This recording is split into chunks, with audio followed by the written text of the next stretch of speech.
কবি অধ্যাপক মীর হোসেন সাহেবের নির্জনে বসবাস কাব্যগ্রন্থের 17 নম্বর পৃষ্ঠার একটি কবিতা, যার নাম শুধু তোমার জন্য। আমি আবৃত্তি করছি। শুধু তোমার জন্য, শুধু তোমারই জন্য পাখি গান গায়, প্রজাপতি পাখা মেলে উড়ে বেড়ায়।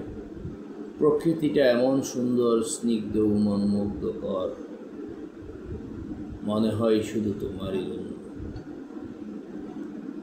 তোমার আগমনের বার্তা বহন করতেই বহে শান্ত বাতাস, চমৎকার আকাশ রৌদ্র মাখা, সবুজ পৃথিবী মেলে সুরের পাখা। তোমার হাসিতে কোকিল মনের আনন্দে গান গায়, পৃথিবীটাও এক অদ্ভুত আবেগে জাগে, যেখানে সুর আনন্দের মিলন ঘটে।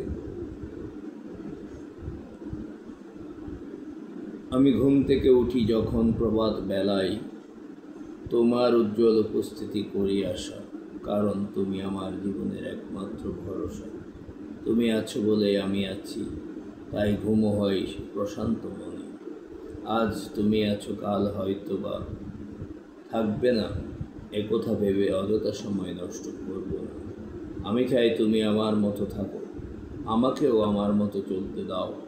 আমি শুধু ভাবি, জীবন থেকে নেতিবাচক চিন্তা দিতে হবে বাদ, তা না হলে সব কিছু হয়ে যাবে বরবাদ। ইতিবাচক চিন্তায় কেবল জীবন থেকে কেটে যাবে হতাশা, বাড়বে বেঁচে থাকার প্রত্যাশা। ধন্যবাদ সবাইকে। ধন্যবাদ কবি জনাব অধ্যাপক মীর হোসেন সাহেব।